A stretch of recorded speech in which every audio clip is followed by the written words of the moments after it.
สาธุชนญาติโยมท่านพุทธบริษัทตั้งหลายวันนี้รายการธรรมประทีปส่องต่างก็ได้มาพบปะกับพ่อแม่พี่น้องศรัทธาสาธุชนญาติโยมแห่งครั้งหนึ่ง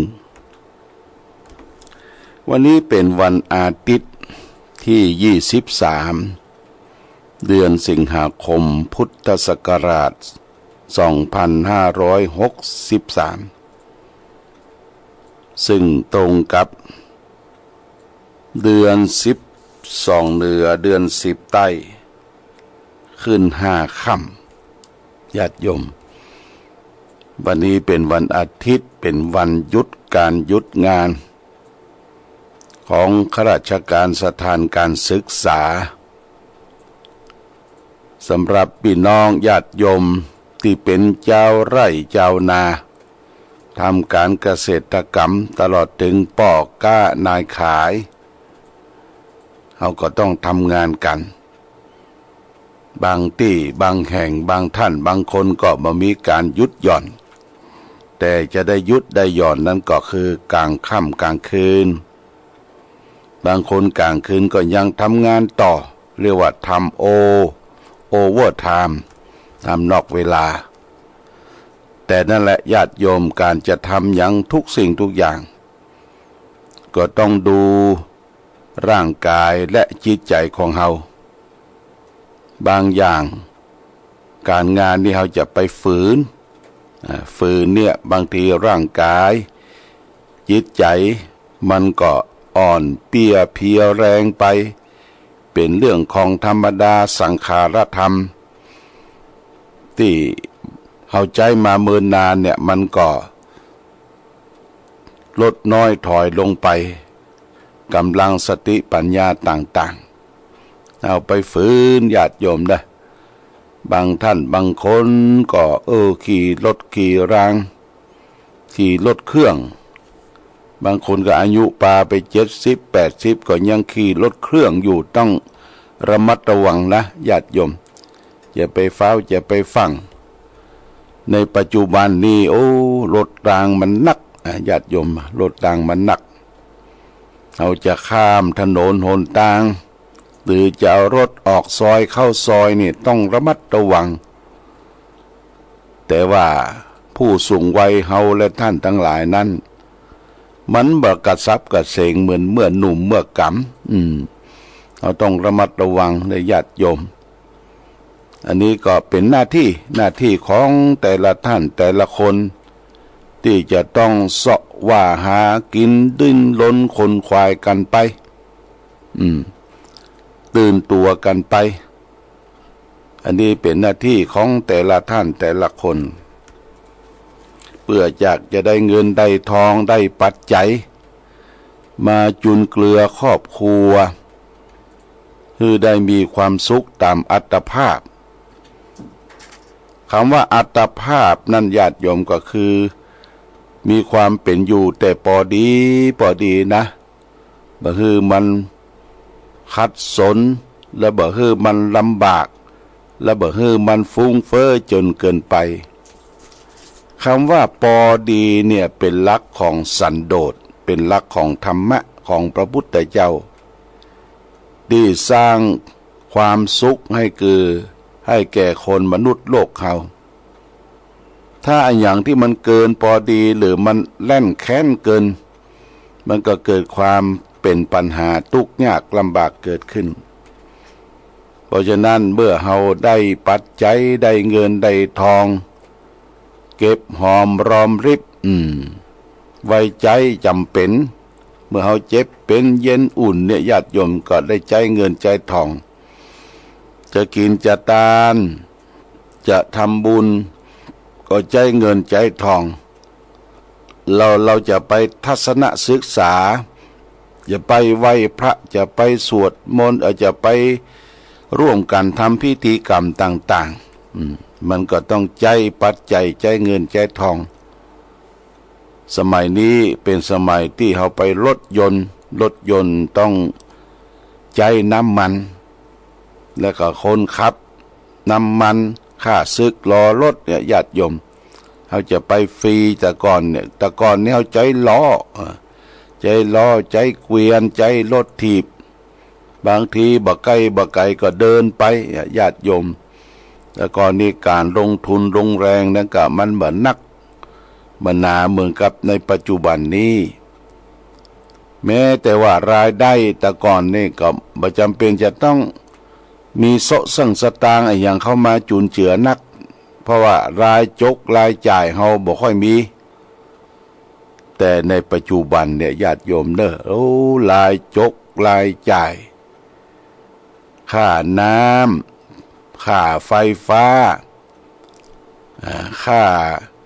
ผ่อนนั่นผ่อนนี่ทุกอย่างบอกว่าตังบ้านบอกว่าตังวัดก็เช่นเดียวกันญาติโยมนะวัดนี่อยู่กันหลายเปิดน้ำเปิดไฟทิ้งขว้างกระแสไฟฟ้านี่เขาเปิดเนี่ยมันก็กินไปละมิเตอร์ไฟฟ้ามันก็หมุนจิ้วเพื่อก็มาวัด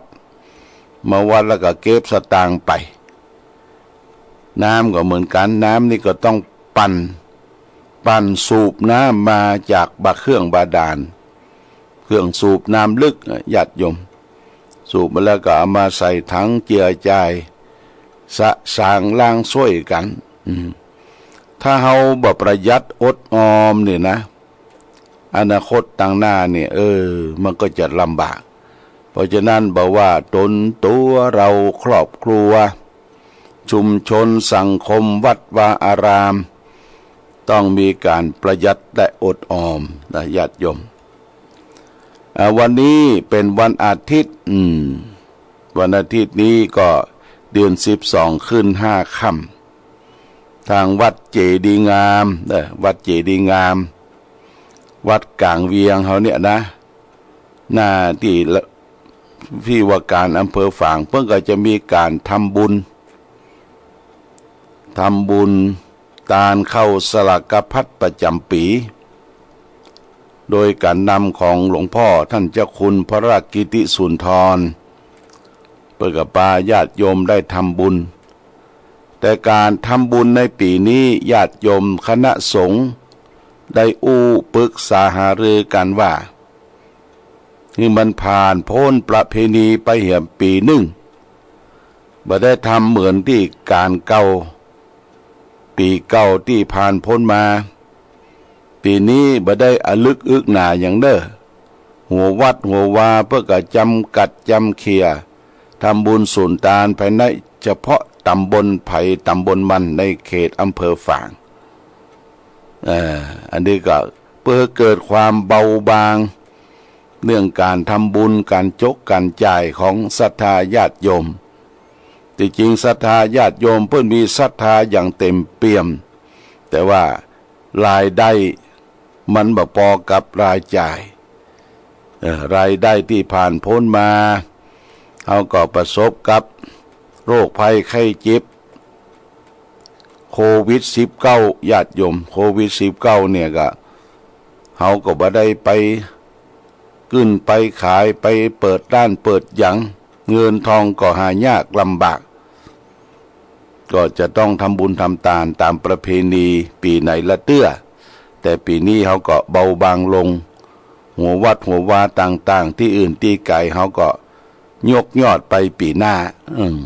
ปีหน้าจากวัดพระบาทอุดมแล้วก็วันเสาร์หน้านี่ก็จะเป็นการทำบุญตาลเข้าสลากพัดของวัดพระบาทอุดมน้ำบ่อสาวาอันนี้ก็บอกเชิญชวนเด้อมีเจตนาได้แต่งต้นทำต้นเขาก็เอามาโปะมาจุ่มกันเอามาขึ้นเส้นสลากแต่คือตู้เจ้าได้จับเส้นจับสลากแล้วก็จะได้ทำบุญสุนทานกันในวันที่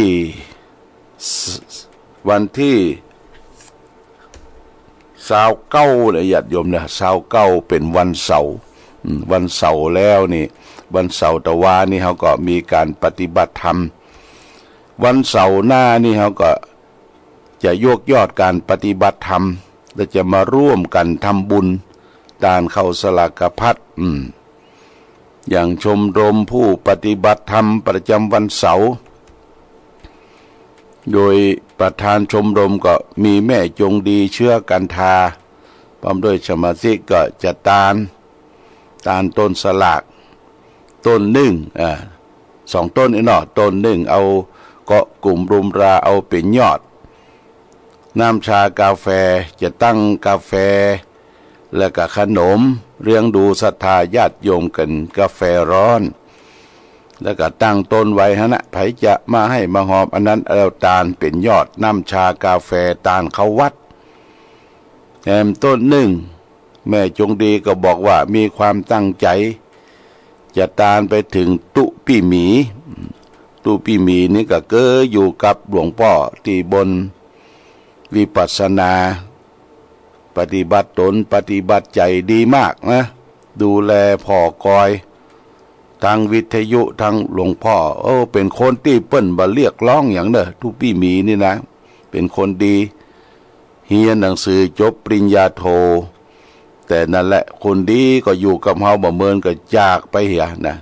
เมื่อปีที่แล้วเนี่ยเกือบจะ2 ปีละเบิกก็จะคืดกินคืดตาลเวลาเฮาบ่อยู่ในการปฏิบัติธรรมตุปี่หมีก็มานำจักจวนเดินจงกรมสมาธิภาวนาเป็นที่ฮักเป็นที่ฮักปิญาแปลงแก่พ่อแม่พี่น้องศรัทธาเพราะเป็นคนบ่สวกเป็นคนมีจิตใจอาสาดูแลครูบาอาจารย์ดูแลวัดวาอารามนี่ก็จะตานให้เปิ้นกันหนึ่งนอกจากนั้นหลวงพ่อก็จะได้ตานให้แก่ครูบาอาจารย์เสียวัดเสียวาผู้คำคุณประโยชน์ให้แก่วัดพระบาทอุดมนี่เป็นหน้าที่ของเราที่จะพึงทำสำหรับปัจจัยเงินทองที่เฮามีอยู่นั้นพระพุทธเจ้าเพิ่นก็สอนไว้นะ 2,000 กว่าปีละเพิ่นสอนไว้ว่าให้ทำประโยชน์ตนประโยชน์ท่านประโยชน์เกิดแต่การถือโภคทรัพย์คือทรัพย์สมบัติที่เฮามีอยู่เนี่ยทำให้มันเป็นประโยชน์5 อย่างนะประโยชน์ของการถือโภคทรัพย์สมบัติที่เฮามีอยู่เนี่ยให้เป็นประโยชน์5 อย่างดังต่อไปนี้เนื้อญาติโยมเนอะ1เลี้ยงตัวมารดาบิดาบุตรภรรยาบ่าวไพร่ให้เป็นสุขอันนี้ข้อ1นะมีเงินมีทองก็เลี้ยงตัวเองปิตามารดาบุตรภรรยาบ่าวไพร่คนใต้บังคับบัญชาให้อยู่เย็นเป็นสุขอย่าให้ขาดตกบกพร่อง2เลี้ยงเพื่อนฝูงให้เป็นสุขเพื่อนคือเรียกว่ากัลยาณมิตรที่มาบ้านมาจองมาพบมาปะกันเลี้ยงให้เพื่อนได้อยู่เย็นเป็นสุขไม่ใช่ว่าปะกันนี่เอาเหล้าเอายามากินปะกันไปเอี่ยวเมื่อคืนคบคนชั่วนั่นเป็นการเลี้ยงที่ผิดนะไม่ใช่กัลยาณมิตรกอดคอขันไปตกมอดหกญาติโยมเลี้ยงอาหารการกินธรรมดาต้อนรับแขกหน่วยไม้อัมปาอย่างต่างๆเท่าที่มีอยู่เอามาเลี้ยงเพื่อนเลี้ยงฝูงต้อนรับปฏิสันถานไม่ใช่ว่ากอดคอกันเปลี่ยนไปกินเหล้าบ่ะเปลี่ยนไปกินยาบ่ะนะเปลี่ยนปลาไปต่างชีพหายนะ3บำบัดอันตรายที่เกิดเหตุต่างๆบำบัดอันตรายที่เกิดเหตุต่างๆความเจ็บไข้ได้ป่วยนี่เขาก็ใจเงินใจทองบำบัดป้องกันรักษาซื้อยาไว้บ้านไว้จองอันนี้เป็นเงินทองที่เขาจะได้ใช้เป็นประโยชน์4ทำพรี5 อย่าง1ญาติพีสงเคราะห์ญาติขออติติพีต้อนรับแขกขอบุพเพตพีทำบุญอุทิศให้แก่ผู้ตายขอราชพีถวายเป็นของหลวงมีการเสียภาษีอากรเป็นต้น งองูเทวตาพีทำบุญอุทิศให้เทวดานี่ญาติโยมมีเงินมีทองแล้วก็ทำปี5อย่างญาติพีส่งเคราะห์ญาติญาติเฮาพี่น้องสายโลหิตเฮามันวาสนาปามานี่มันบ่เท่ากันบางคนก็มีสติปัญญาบางคนก็มีวิชาแต่คนไหนทุกข์ยากลำบากมีลูกดกลูกหลายทุกข์ยากนี่เฮามีโอกาสก็ส่งเคราะห์เขาพร่องอย่าไปขี้จิขี้จำส่งเคราะห์เขาเพื่อแผ่เขากินก็บ่เสี่ยงนะตายไปก็บ่ได้เอาไปตุยญาติโยมสงเคราะห์ญาตินี่พระพุทธเจ้าสอนญาติพรีสงเคราะห์ญาติขออาติติพีคือเอาไว้ต้อนรับแขกอันนี้เป็นธรรมดาในบ้านในจองเฮาในตู้เย็นก็มีน้ำเย็นแล้วก็มีผลหมากลากไม้ของกินของแปลกๆเมื่อแขกมาพาไปก็เอาน้ำเย็นมาสู่เปิ้นจิ้มอันนั้นอันนี้ผลหมากลากไม้นี่ต้อนรับแขกขอบุพเพทพีทำบุญอุทิศให้ผู้ตายอย่างที่เราได้ทำกันในเดือน12เนี่ยต่างคนก็ต่างทำบุญอุทิศให้แก่ผู้ตายที่คติเมืองเหนือเปิ้นบอกว่าเปิ้นได้ปล่อยญาโยมพิบาลเนี่ยได้ปล่อยผีปล่อยเปรตมาเยี่ยมรับของกินของทานจากวงวานพี่น้องอันอยู่ห้องและเมืองคนกำหนดเวลา1 เดือนเนี่ยญาติโยมเด้อนี่บุพเพตพีเนี่ยพยายามทำบุญอุทิศให้แก่ผู้ตายวายชนไปขอราชพีถวายเป็นของหลวงมีเสียภาษีก่อนเป็นต้นเขาก็มีการเสียภาษีอากรภาษีโรงเรียนภาษีใดๆภาษีส่วนบุคคลภาษีที่เสียไปเนี่ยประเทศชาติบ้านเมืองเปิ้นจะเอาภาษีของเขาไปบริหารประเทศเขาเป็นเจ้าของประเทศโดข้าราชการที่ทำงานแทนเฮาข้าราชการหมู่ท้องถิ่นทั้งส่วนกลางทั้งระดับประเทศเฮาเสียภาษีด้วยญาติโยมเนี่ยเสียภาษีถนนหนทางทุกอย่างรายได้เนี่ยภาษีเหล่านี้เพิ่นเอาไปเปาะไปรวมกันแล้วก็ใจกันบริหารแทนหูแทนตาอันยังบดิบดีน้ำบ่ไหลไฟบ่สว่างเฮาก็สามารถที่จะทวงติ่งได้ในฐานะที่เขาเป็นเจ้าของสถานเจ้าของภาษีเนี่ยญาติโยมนะภาษีที่เสียไปเนี่ยราชพีเสียภาษีอากรให้เป็นของหลวงงอเทวทาปีทำบุญอุทิศให้แต่เทวดาเทวดานี่ก็คือผู้ที่มีอุปการะคุณเป็นพ่อเป็นแม่ล้มหายตายจากเป็นครูบาอาจารย์ล้มหายตายจากเอาไปทำบุญทำทานปอนส่วนหนึ่งประวัติตอนอุทิศให้เทวดาปอนส่วนที่2นั่นกัตานให้แก่ผู้ตายตูเจ้าพระสงฆ์องค์เนนไปบวชได้จะต้องได้ปอนพื้นเมืองเพื่อมาตานขันโตขันเข้าปั่นปอนบ่ได้งามเงือกบ่ถูกต้องเนาะต้องปั่นปอนเทวดาปั่นปอนอุทิศให้แก่ผู้ตายและเสวยไปต่างหน้าสุดท้ายเงินทองที่เรามีอยู่นั่นคือบริจาคทานในสมณะชีพราหมณ์ผู้ปฏิบัติประพฤติโดยชอบญาติโยมนะคือเงินปัจจัยก็มีการทำบุญทำทานให้แก่สมณะนักบวชชีพราหมณ์ผู้ปฏิบัติชอบที่เปิ้นส่งเสริมพระพุทธศาสนานำพาเฮาไหว้พระสวดมนต์เจริญกรรมฐาน